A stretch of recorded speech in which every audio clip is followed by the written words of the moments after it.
आपका स्वागत है एक बार फिर से सक्सेस जोन के प्लेटफॉर्म पे।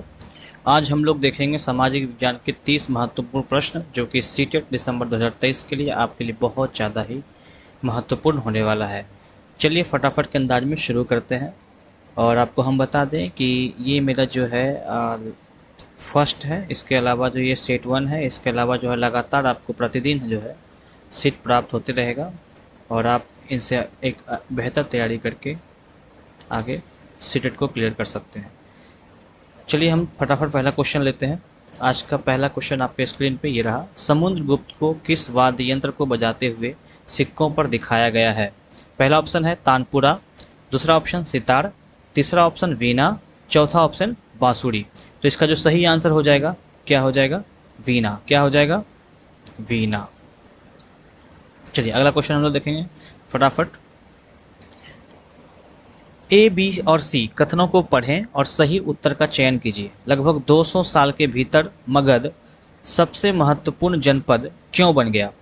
ऑप्शन नंबर ए है, मतलब कथन नंबर ए है कि कई नदियां जैसे गंगा और सोन मगध से होकर बहती थी। मगध का एक हिस्सा जंगलों से भरा था। इस क्षेत्र में लौह अयस्क की खदानें हैं। हम इसके ऑप्शन को देखते हैं। पहला ऑप्शन क्या है? ए और बी, बी और सी, सी और ए, और ए बी सी। देखिए कह रहा है क्या यहाँ पे कि निम्नलिखित में से जो है ए बी सी कथन जो दिया गया है इसमें कह रहा है कई नदियां जैसे गंगा और सोन मगध से होकर बहती थी। बिल्कुल सही बात है, बहती तो थी, अभी भी बहती है ना। मगध का एक हिस्सा जंगलों से भरा है, अभी भरा है। इस क्षेत्र में जो है लौह अयस्क की खदानें हैं, है ही। किस क्षेत्र की बात कर रहा है? ये 200 साल के भीतर मगध सबसे महत्वपूर्ण जनपद क्यों बन गया, उसके पीछे का जो है ये सब रीजन है। तो इसका जो ऑप्शन नंबर डी हो जाएगा, क्या हो जाएगा? इसका सही आंसर हो जाएगा ऑप्शन नंबर डी। मतलब ए बी सी जो है तीनों क्या है? सही है। ठीक है, अगला क्वेश्चन हम लोग करेंगे क्वेश्चन नंबर 3। निम्नलिखित में से कौन सा मध्यकालीन भारत के वाणिज्यिक शहर का लक्षण या रूपक है? ऑप्शन नंबर 1 है मंदिर अर्थव्यवस्था एवं सामाजिक दोनों के लिए ही महत्वपूर्ण होता है। ऑप्शन नंबर बी है यह राजाओं की राजधानी होता था। ऑप्शन नंबर सी वहाँ सामान्यतः मंडपिका होता था। और ऑप्शन नंबर डी है पुरोहितों एवं तीर्थयात्री वहाँ के नागरिकों और यात्रियों की मुख्य रचना संयोजन करते थे। तो इसका जो सही आंसर हो जाएगा वो क्या हो जाएगा? वहाँ सामान्यतः मंडपिका होता था। Option number C. अगला क्वेश्चन लेंगे हम लोग क्वेश्चन नंबर 4 आपके स्क्रीन पे ये रहा। बंजारों के संदर्भ में ए और बी कथनों पर विचार कीजिए तथा सही उत्तर का चयन कीजिए। ए नंबर कथन क्या कहता है? बंजारे लोग सबसे महत्वपूर्ण व्यापारी खनाबदोश थे। बी नंबर ऑप्शन है अलाउद्दीन खिलजी ने बंजारों से नगर के बाजारों तथा अन्न को पहुंचाने का काम करवाया था। ठीक है, तो इसका जो ऑप्शन है ए और बी दोनों गलत है। ए सही है, बी गलत है। उसके बाद ए गलत है, बी सही है। और ऑप्शन नंबर जो डी है वो क्या है? ए और बी दोनों सही है।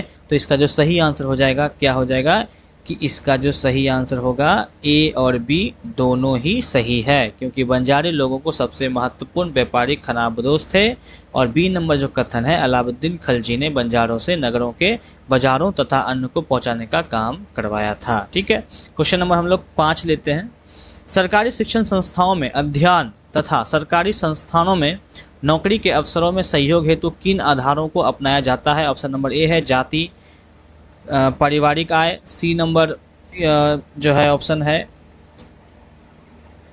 मतलब कि कह रहा है कि सरकारी शिक्षण संस्थाओं में अध्ययन तथा सरकारी संस्थानों में नौकरी के अवसर में हेतु किन आधारों को अपनाया जाता है। ठीक है, तो इसमें से जो है जाति या पारिवारिक या लिंग या व्यक्तिगत आय। ऑप्शन देखेंगे पहले हम लोग ए बी और सी, बी सी और डी, केवल बी और केवल ए। तो ऑप्शन जो इसका हो जाएगा वो क्या हो जाएगा? ए बी और सी तीनों। क्या हो जाएगा? तीनों ए बी और सी। जाति, ठीक है, पारिवारिक आय और लिंग किसके लिए आधार था? संस्थाओं में अध्ययन तथा सरकारी संस्थाओं में नौकरी के अवसर के लिए जाति, पारिवारिक और लिंग इस सरकारी शिक्षण की संस्थाओं के लिए था। अवसर हेतु अधिकार अपनाया जाता था, अपनाया जाता। ठीक है, अगला क्वेश्चन हम लोग करेंगे। उनको व्यक्तिगत आय से कोई मतलब नहीं। ठीक है, इन चीजों को देखा जाता है कि आपकी पारिवारिक आय क्या है, लिंग क्या है। ठीक है, अगला क्वेश्चन जो है आपके स्क्रीन पे क्वेश्चन नंबर 6 आ रहा है। निम्नलिखित कथनों ए, बी और सी पर विचार कीजिए तथा सही विकल्प का चुनाव कीजिए। ए नंबर जो कथन है वो क्या है, विश्व के ताप कटिबंधों का वर्गीकरण अक्षांशों के आधार पर होता है। बी नंबर ऑप्शन है उत्तर और दक्षिण ध्रुवों को जोड़ने वाली काल्पनिक रेखाएं अक्षांश कहलाती है। और ऑप्शन नंबर सी है सभी देशांतरों की लंबाई समान होती है। तो पहला ऑप्शन आपके सामने जो है वो क्या है, देखिए केवल ए तथा बी सही है, बी तथा सी सही है, ए तथा सी सही है और केवल ए सही है। तो इसका जो सही आंसर हो जाएगा क्या हो जाएगा, ए और सी। क्या हो जाएगा, ए और सी जो है इसका सही आंसर हो जाएगा। एक बार हम ए और सी को पढ़ लेते हैं। ए क्या कहता है, विश्व के ताप कटिबंधों का वर्गीकरण अक्षांशों के आधार पर होता है। और सी नंबर ऑप्शन है सभी देशांतरों की लंबाई समान होती है। क्वेश्चन नंबर हम लोग 6 के बाद 7 लेंगे। भारत के भौगोलिक लक्षणों को पढ़ाते हुए अध्यापिका ने छात्रों को विंध्य एवं सतपुरा श्रृंखलाओं में बहने वाली नदियों को मानचित्र पर चिन्हित करके कहा, निम्नलिखित में से कौन सी नदियां को वह चाहती थी कि छात्र चिन्हित करे। ठीक है, नर्मदा और तापी, नर्मदा और महानदी, तापी और गोदावरी, कृष्णा और गोदावरी। ठीक है, तो मतलब सबसे पहले इस क्वेश्चन को हम समझते हैं कि एक अध्यापिका जो है भौगोलिक लक्षण को, मतलब भारत के जो ज्योग्राफिकल लक्षण है उसको पढ़ाते हुए विंध्या और सतपुरा श्रृंखला को बहने वाली नदियों का मानचित्र पर चिन्हित करने को कहा। निम्नलिखित में से कौन सी नदियां वह चाहती थी कि छात्र चिन्हित करे। तो छात्र जो है चिन्हित करे, वो चाहेगी जो नदी वहां पे होगा उसी को न चाहेगी चिन्हित करने के लिए, किसी और चिन्हित कर देगी नहीं ना। तो इसका जो वहां पे जो नदी है वो क्या है, नर्मदा और तापी नदी। ठीक है, अगला क्वेश्चन करेंगे हम लोग, क्वेश्चन नंबर 8। महासागरीय धाराओं के संदर्भ में निम्नलिखित में से दो कथनों पर विचार कीजिए तथा सही विकल्प का चुनाव कीजिए। कथन नंबर 1 क्या कहता है कि जिस स्थान पर गर्म तथा ठंडी जलधाराएं मिलती है वह स्थान विश्व भर में सर्वोत्तम मत्स्यन क्षेत्र माना जाता है। और बी नंबर ऑप्शन है जहां गर्म व ठंडी जलधाराएं मिलती है उस स्थान पर नौ संचालन में बाधा उत्पन्न होती है। देखते हैं, ऑप्शन नंबर ए सही है, बी गलत है। बी नंबर ऑप्शन कहता है ए गलत है तथा बी सही है। सी नंबर ऑप्शन कहता है ए तथा बी दोनों सही है। और डी नंबर जो ऑप्शन है वो कहता है क्या कि ए तथा बी दोनों गलत है। तो इसका जो सही आंसर होगा, सबसे पहले एक बार हम नजर डालते हैं फिर से। कह रहे जिस स्थान पर गर्म तथा ठंडी जलधाराएं मिलती है वह स्थान विश्व भर सर्वोत्तम मत्स्यन क्षेत्र रहता है। सही बात है भाई। बी नंबर क्या है, जहां गर्म व ठंडी जलधाराएं मिलती है उस स्थान पर नौ संचालन में बाधा उत्पन्न होती है। जहां ठंडी जलधारा रहेगा वहां पे तो नौ संचालन में बाधा बिल्कुल भी होना चाहिए। ठीक है, तो इसका जो ऑप्शन नंबर क्या हो जाएगा, सी। तो ये जो है इसका कथन, तो दोनों ही क्या है आपस में सही है। क्या है, दोनों ही सही है। ठीक है, दोनों कथन आपस में सही है। चलिए अगला क्वेश्चन करेंगे हम लोग।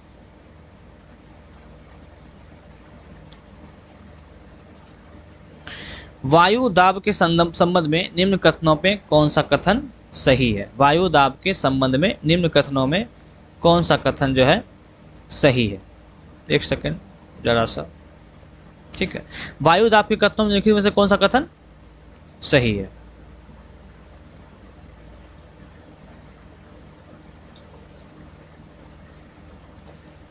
देखिए सही है। ठीक है, ऑप्शन नंबर ए क्या है, समुद्र स्तर पर वायु दाब सबसे कम होता है। ऑप्शन नंबर बी है ऊंचाई पर जाने पर वायु दाब घटता है। ऑप्शन नंबर सी है उच्च तापमान वाले क्षेत्रों की वायु ठंडी होती है।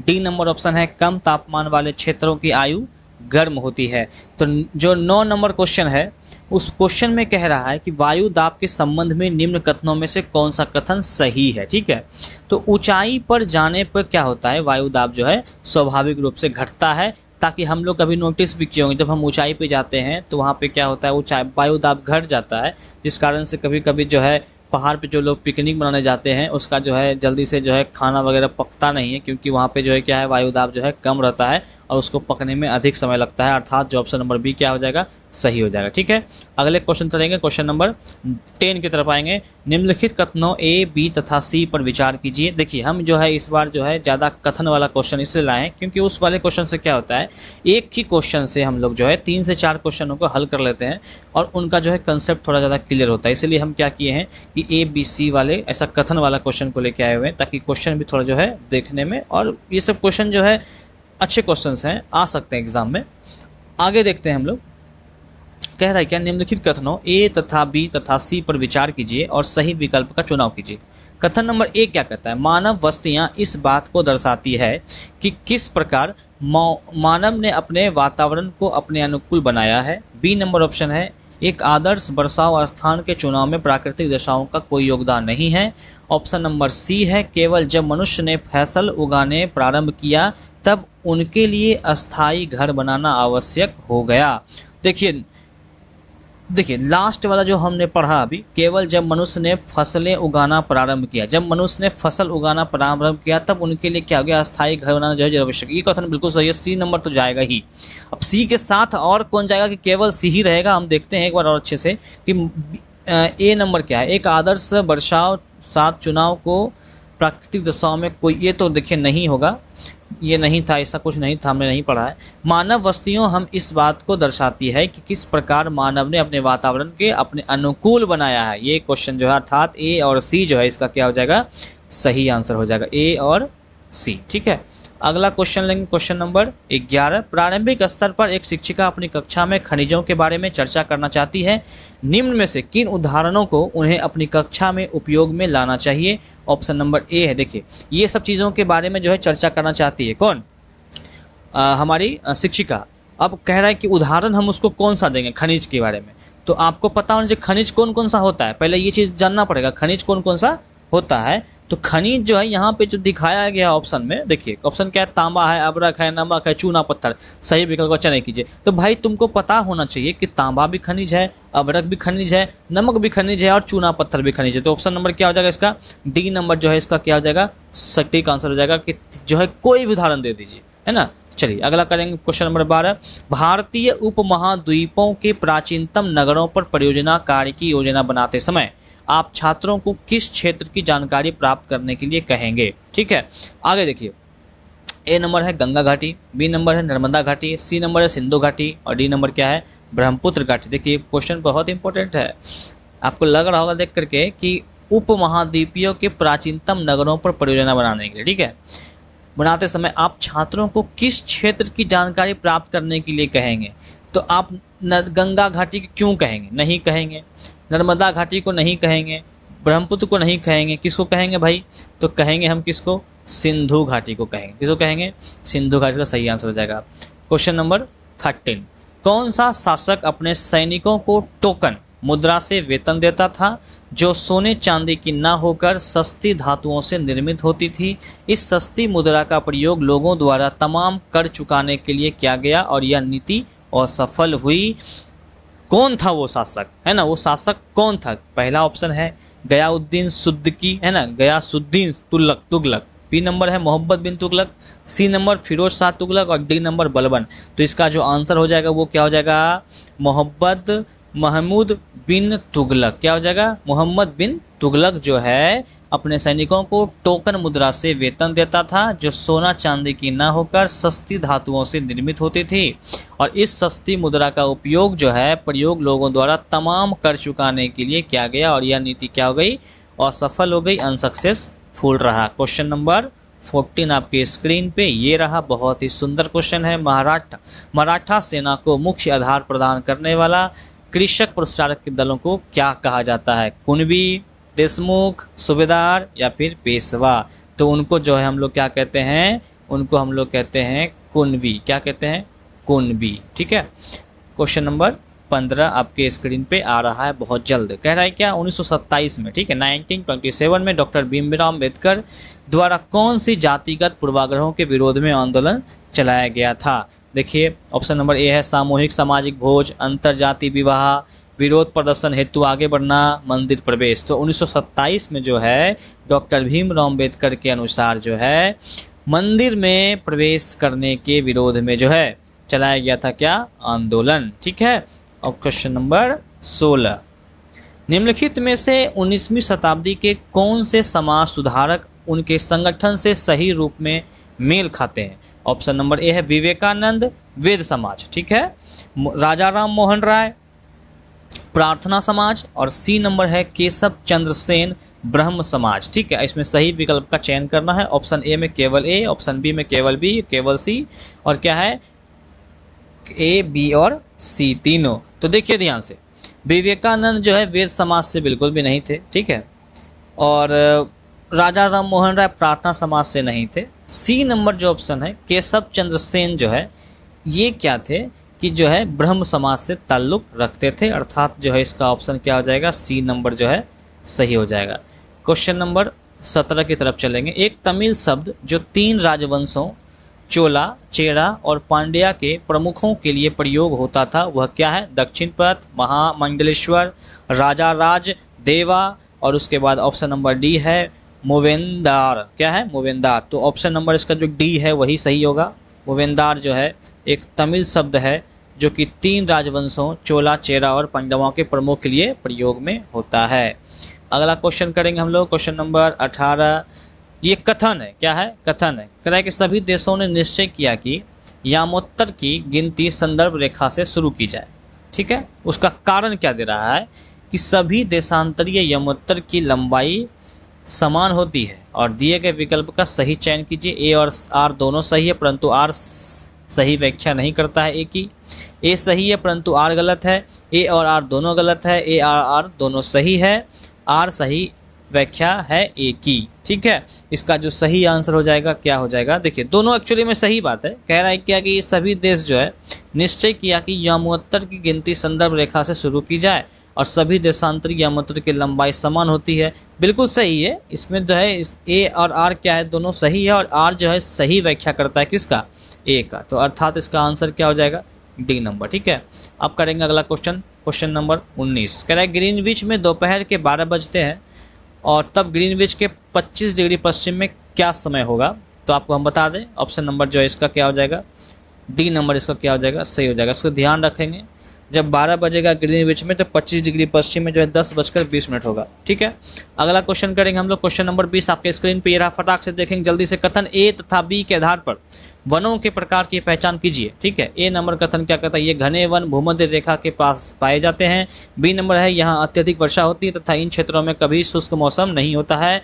ऑप्शन नंबर ए है उष्णकटिबंधीय पर्णपाती वन। बी नंबर है शीतोष्ण सदाबहार वन और सी नंबर है उष्णकटिबंधीय सदाबहार वन और डी नंबर है शीतोष्ण पर्णपाती वन। तो इसका जो सही आंसर हो जाएगा आपको हम बता रहे हैं उष्णकटिबंधीय सदाबहार वन। कहने का तात्पर्य यहाँ पे ये हुआ कि कथन ए और बी के आधार पे वनों के प्रकार की पहचान कीजिए कि ये घन, मतलब 2 कथन आपको दे रखा है, दोनों कथन में से कौन सा कथन जो है एक स्टेटमेंट को जो है ट्रू करता है। तो ये घन जो है मतलब उष्णकटिबंधीय सदाबहार वन जो होते हैं घने वन होते हैं। कैसा होता है? घने वन, और ये भूमध्य रेखा के पास पाए जाते हैं। ठीक है, और बी नंबर कहता है यहाँ बहुत अधिक वर्षा होती है। तो कहाँ वर्षा ज्यादा होता है भाई? तो ज्यादा वर्षा होता है उष्णकटिबंधीय सदाबहार वन में ज्यादा वर्षा होता है, अर्थात जो है हमारा जो ऑप्शन नंबर सी है वो क्या हो जाएगा? करेक्ट हो जाएगा। ठीक है, क्वेश्चन नंबर 21 आपके स्क्रीन पे बहुत जल्द प्रकट हो रहा है। देखिए, एक वर्षा वन में पाई जाने वाली वनस्पतियों को निम्न परतों से उच्च परत तक क्रमबद्ध कीजिए। देखिए, वनस्पति जो है पाया जाता है कहाँ पे भाई? वर्षा वन में पाया जाता है। उसको जो है क्या करना है? क्रमबद्ध करना है कि पहले जो है कौन सा होगा। ठीक है, तो इसको क्रमबद्ध करने में हमको कुछ ज़्यादा दिलचस्पी है नहीं, लेकिन आपकी जानकारी के लिए आपको हम बता देते हैं दिलचस्पी का क्या बात होगा। ऑप्शन आपके पास ए और बी और सी डी है। देखिए, तो इस क्वेश्चन को करने के लिए हमें सबसे पहले सोचना चाहिए। आप बाय ऑप्शन भी कर सकते हैं, वो आपके लिए थोड़ा आपको सोचने का बुद्धि होना चाहिए कि सब में देखिए ए है तो पहला तो ए सही है कि भूमि परत होगा ही। ठीक है, स्वाभाविक सी बात है। उसके बाद जो है भूमि परत के बाद क्या होगा? झाड़ीदार परत। क्या हो जाएगा? झाड़ीदार परत। तो एक के बाद जो है ई किस में है? देखिए बी में है। तो बस सटक से बात करेंगे हम लोग क्या, इसका जो आंसर क्या हो जाएगा? बी नंबर हो जाएगा। क्या हो जाएगा? B number. जानकारी के लिए जान लीजिए कि भूमि परत है, उसके बाद क्या होगा? झाड़ीदार परत होगा और उसके बाद जो है तरुण वृक्ष बनेगा और वृक्ष बनने के बाद क्या होगा? उसका वितान होगा और वितान के बाद उद्गमी परत होगा। ठीक है, अगला क्वेश्चन करेंगे, क्वेश्चन नंबर 22 आपके स्क्रीन पे ये रहा। अस्थाई पवनों के संबंध में कौन सा कथन सही है? ये किसी छोटे क्षेत्र में दिन में विशेष समय में चलती है। बी नंबर है ये विभिन्न ऋतुओं में अपनी दिशा बदलती रहती है और सी नंबर है ये वर्ष भर लगातार किसी निश्चित दिशा में चलती है और डी नंबर है मानसून पवनें अस्थाई पवनों का एक उदाहरण है। देखिए मानसून पवन जो है अस्थाई पवन का उदाहरण बिल्कुल भी नहीं है, इस पे नहीं जाना है आपको, है ना। तो है क्या भाई, तो बी नंबर ऑप्शन क्या है, ये विभिन्न ऋतुओं में अपनी दिशा बदलती रहती है, ये भी नहीं होगा, अस्थाई पवन दिशा कैसे बदलेगा भाई। और ए नंबर है, ये किसी छोटे क्षेत्र में दिन में विशेष समय में चलती, ये गलत चीजें हैं। छोटा क्षेत्र हो या बड़ा क्षेत्र, किसको विशेष समय नहीं चाहिए, जब उसको चलना होगा पवन चलेगा। तो इसका जो सही आंसर क्या हो जाएगा, सही आंसर हो जाएगा ये वर्ष भर, क्या, ये वर्ष भर लगातार किसी निश्चित दिशा में जो है बहते रहती है। कौन सा, अस्थाई पवन, ठीक है। अगला क्वेश्चन है 23 नंबर, जनसंख्या वितरण संबंधित निम्नलिखित वाक्यों में से सही विकल्प चुने। नदी घाटी में स्वच्छ जल की उपलब्धता के कारण सघन जनसंख्या होती है। बी नंबर कथन क्या है, लोग पर्वतीय क्षेत्रों में रहने को वरीयता देते हैं क्योंकि वे कृषि के लिए सर्वोत्तम स्थान होता है।